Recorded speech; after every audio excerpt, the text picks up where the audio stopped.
Welcome back. आज का हमारा टॉपिक रहेगा फेजर्स एंड फेजर डायग्राम।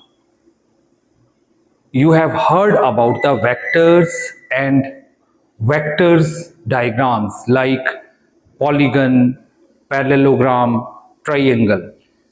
उसी तरह ये जो फेजर्स हैं ये भी एनालॉगस हैं वेक्टर्स के साथ, लेकिन जैसे वेक्टर का मैग्नीट्यूड और डायरेक्शन होता है, फेजर्स का भी मैग्नीट्यूड एंड डायरेक्शन होता है, लेकिन हम इसको यूज कहां करते हैं, ये है मेन कॉन्सेप्ट। तो हमारा जो टॉपिक है that is phasor and phasor diagram. आप देख रहे हैं मेरा यूट्यूब चैनल पहाड़ी physics Guru by doctor Pankaj Balauria. तो सबसे पहले तो हमें ये पता होना चाहिए कि ये यूज कहां होते हैं। These are use to analyse AC circuits. बहुत से एसी सर्किट्स हमने देखे जहां पे इंडक्टर, कैपेसिटर, रेजिस्टेंसेस लगाए जाते हैं, पोटेंशियल लगाया जाता है एसी, और करंट का उसके साथ रिलेशन देखा जाता है। तो अगर हमें डायग्रामेटिकली, ग्राफिकली अगर हमें देखना है कि what is the relation between potential and current, तो वहां पे हमें फेजर डायग्राम का यूज किया जाता है। तो basically they are use to analyse AC circuits. Phasors होते क्या है? तो सिंपल वर्ड्स में रोटेटिंग वेक्टर। मैंने आपको पहले ही बताया कि phasors are similar to that of vectors. जैसे वेक्टर का मैग्नीट्यूड होता है, वेक्टर की डायरेक्शन होती है, तो फेजर्स का भी जो है वो एक मैग्नीट्यूड होगा, डायरेक्शन होगा, लेकिन ये बेसिकली रोटेटिंग वेक्टर्स, मतलब हम इनको सिंपल वर्ड्स में बोल सकते हैं रोटेटिंग वेक्टर्स।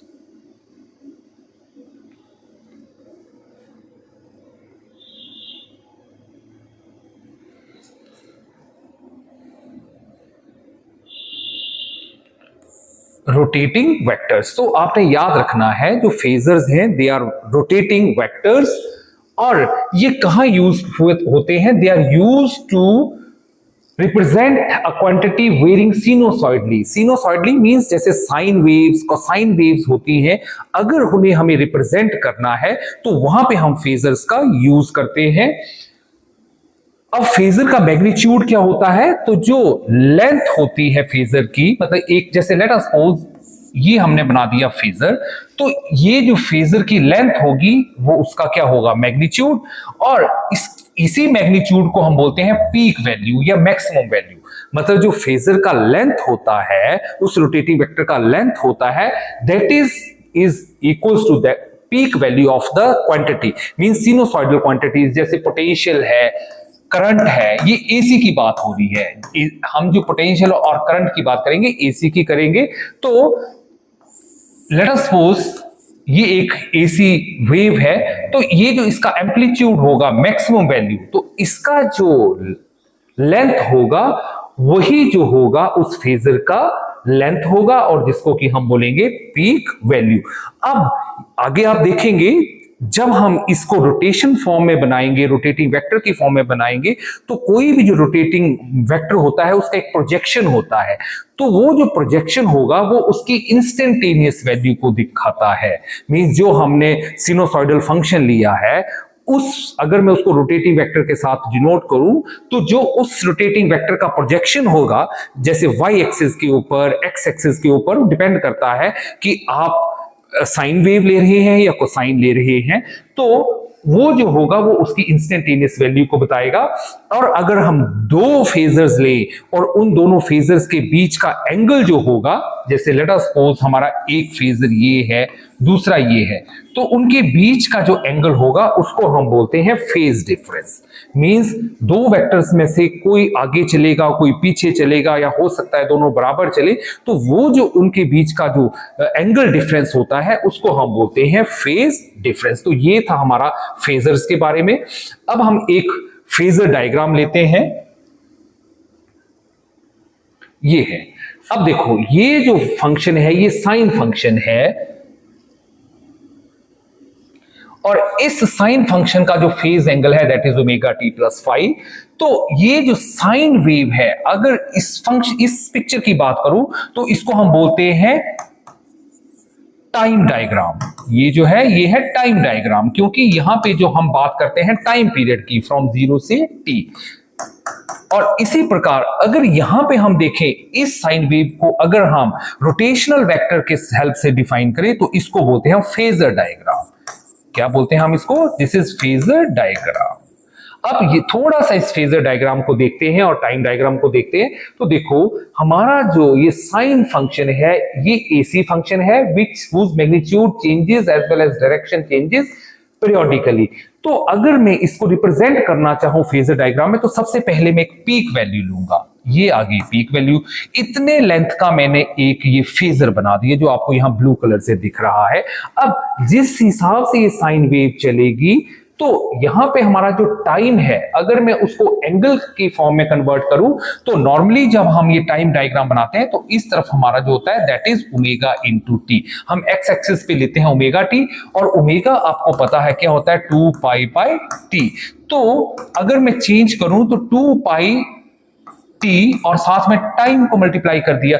तो जब एक साइकिल चलती है पूरी 0 से लेकर टी तक तो उसके अलग अलग क्वार्टर्स होते हैं। जैसे इस साइन वेव के 4 हमारे जो है 1/4 क्वार्टर है 1 2 3 4। तो अगर मैं बात करूं हम सिंपल बात करते हैं यहां पे कि जैसे यहां पे कितना टाइम है तो जैसे ये t/2 है तो दिस इज t/4। तो अगर मैं इस टाइम को t/4 पुट करूं और t से t कैंसिल हो गया। जैसे मैं यहां पे बात करता हूं कि यहां पे जो एंगल कितना है तो मैंने यहां पे वैल्यू पुट कर दी t की t/4। तो t से t कैंसिल 2 इंटू 180 डिग्री और साथ में 4 तो 2 2 जा 4 और 180 को 2 से डिवाइड किया तो 90। तो यहां पे हमें पता चल गया कि यहां पे आपका एंगल 90 डिग्री है। तो अगर मैं इस फेजर को इस पॉइंट पे ड्रॉ करूं तो ये जो फेजर है वो यहां पहुंच चुका होगा और ये जो फेज एंगल आएगा दैट इज 90 डिग्री।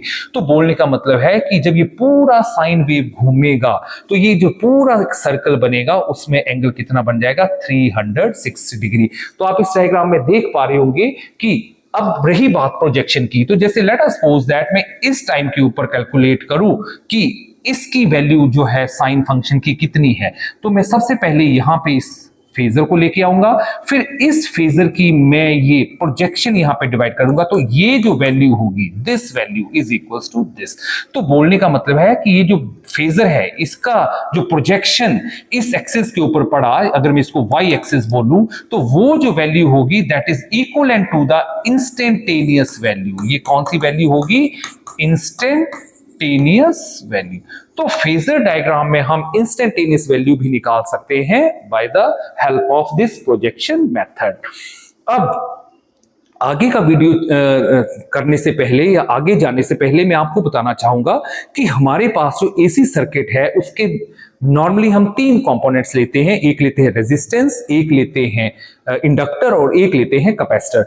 अब जब हम किसी एसी सर्किट को प्योरली एसी सर्किट में रेजिस्टेंस को लगाएंगे या एसी सर्किट में इंडक्टर को लगाएंगे या एसी सर्किट में हम कैपेसिटर को लगाएंगे तो देखेंगे what will be the phasors, potential और करंट के जो फेजर्स बनेंगे वो कैसे होंगे और उन दोनों की उस केस में फेजर डायग्राम कैसे बनेगी। तो हम आगे चलते हैं। तो सबसे पहले हम लेते हैं फेजर डायग्राम।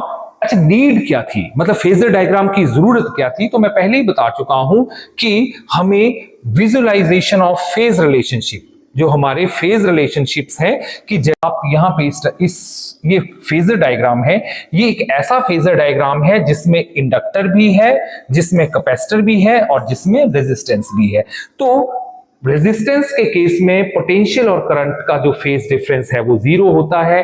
इंडक्टर और के केस में पोटेंशियल और करंट के बीच का फेज डिफरेंस 90 डिग्री होता है इन पॉजिटिव एक्स एक्सिस या पॉजिटिव डायरेक्शन बोल सकते हैं। और कैपेसिटर के केस में ये 90 डिग्री होता है इन रिवर्स। मैं आपको अभी बताऊंगा कि ये होता क्या है। लेकिन अगर हम बात करें फेजर डायग्राम की तो फेजर डायग्राम हमें हेल्प करता है to find the resultant of different phasors.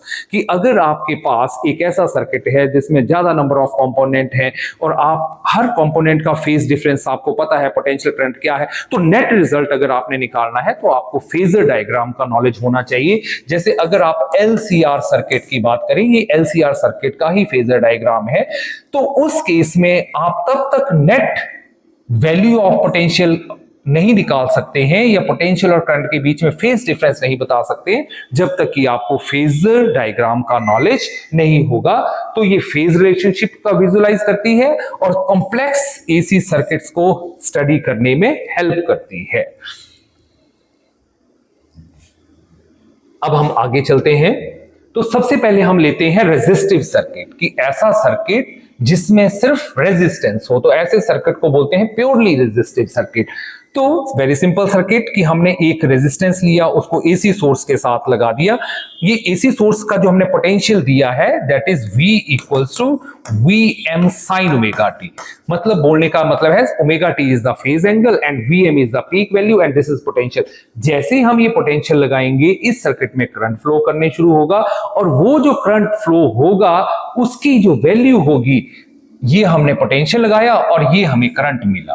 तो जो पोटेंशियल और करंट है वो दोनों में अगर हम इन इक्वेशंस को देखें तो यहां का फेज डिफरेंस ओमेगा टी है, यहां भी फेज एंगल ओमेगा टी है। तो बोलने का मतलब है दोनों सेम है, मींस इन दोनों में कोई फेज डिफरेंस नहीं है। Potential and current both moves with the same angle. तो अगर हम इस फेज डायग्राम पे जाएं तो आप यहां देख रहे होंगे कि red line shows potential and green line shows current. तो ये दोनों एक साथ चले हैं। हाँ, मैग्नीट्यूड कम होता है क्योंकि जो आपका आई होता है that is V upon R। तो जब पोटेंशियल को हम रेजिस्टेंस से डिवाइड करेंगे करंट की वैल्यू कम हो जाएगी। तो ये ग्रीन कलर का जो यहां पे आप देख रहे हैं ये है आपका फेजर फॉर द करंट, और जो रेड कलर से आप देख रहे हैं OA, that is the OA is the phasor of the potential and OB is the phasor for the current. अब आप यहां देख रहे हैं कि दोनों का फेज एंगल ओमेगा टी है और दोनों इसका मतलब सेम फेज से चले हैं। यहां पे भी हम बोल सकते हैं दोनों साथ साथ चल रहे हैं। तो ये है इसकी फेजर डायग्राम और ये इसका रिलेशन। अब यहां पे अगर हम बात करें तो जो phasor diagram the phasor E naught, ये वेक्टर क्वांटिटीज हैं, उनकी डायरेक्शन भी है।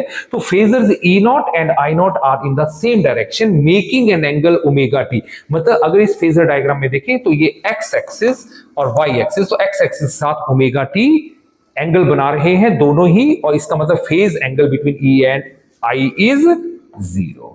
तो दोनों का जो फेजर के बीच में एंगल है दैट इज 0। तो ये है हमारा प्योरली रेजिस्टिव सर्किट।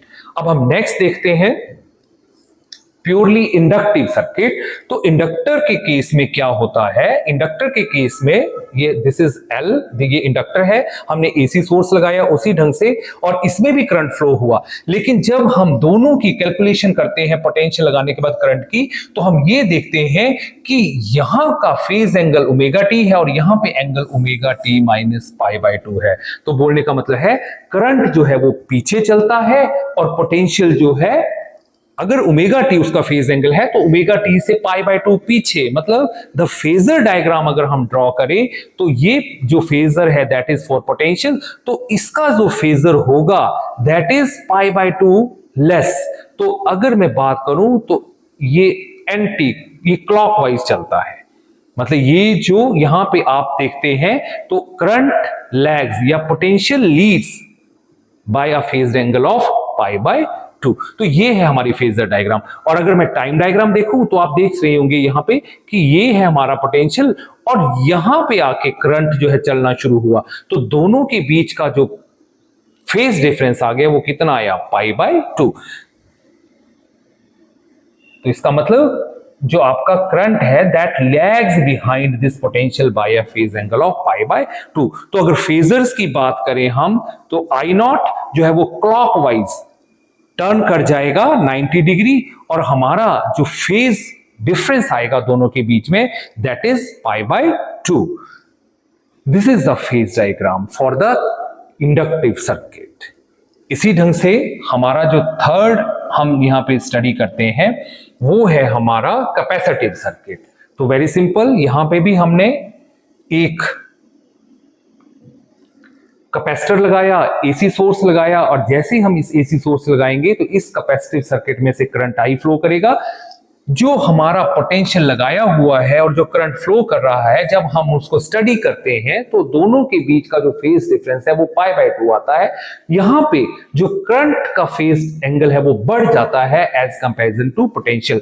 तो बोलने का मतलब है यहां पे करंट आगे चलता है by the phase angle of π/2 as comparison to potential. तो आप इस फेजर डायग्राम में देखेंगे तो यहां का जो आपका करंट का फेजर है that turns by angle 90 degree π/2 in anti clockwise direction, कि हमारा जो फेजर है यहां पे एंटी क्लॉकवाइज डायरेक्शन में टर्न कर जाता है by a phase angle of 90 degree. और आप इस टाइम डायग्राम में भी देखेंगे कि हमारा जो पोटेंशियल है उससे पहले π/2 फेज के ऊपर करंट चल पड़ेगा और पोटेंशियल π/2 फेज एंगल के बाद आएगा। तो हम बोल सकते हैं कि इस इक्वेशंस को देख के कि potential lags behind the current by a phase angle π/2, या उल्टा बोल दे current lead the potential by a phase angle of π/2। तो यहां पे जो फेजर्स I0 हैं और turn anti clockwise through 90 degree from the direction of phasor E0।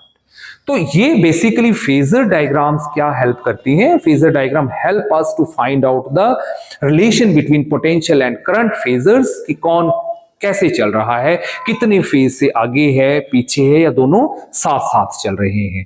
तो आपने देखा कि फेजर डायग्राम बेसिकली एक किस्म का वेक्टर डायग्राम है, लेकिन this vectors are only for the sinusoidal functions which are varying with time, जैसे साइन एंड कोसाइन। तो अब हम नेक्स्ट इसका कंक्लूजन देखते हैं। तो कंक्लूजन्स में very simple, phasors are used particularly for alternating circuit. जो हमारे अल्टरनेटिंग सर्किट्स हैं उनको स्टडी करने में हमारा जो है ये मदद करते हैं, कौन? फेजर्स। ठीक है, तो फेजर सिंप्लीफाइज द कैलकुलेशंस, मतलब अगर हमें सिनुसॉइडल वोल्टेज करंट्स की कैलकुलेशंस करनी है, हमें उनका सबसे सिंपल कैलकुलेशन, अगर हमें इंपीडेंस निकालनी है, इंपीडेंस मींस आपने रेजिस्टेंस निकालनी है, ऐसा सर्किट जिसमें कैपेसिटर भी है, रेजिस्टेंस भी है और इंडक्टर भी है, और आपको बोला जाए नेट रिजल्ट बताओ, इंपीडेंस बताओ, या नेट रिजल्ट पोटेंशियल का बताओ, और नेट बताओ कि पोटेंशियल करंट का क्या रिलेशन है, तो वहां पे ये फेजर्स डायग्राम हेल्प करते हैं to find out the values of impedance. Thank you very much.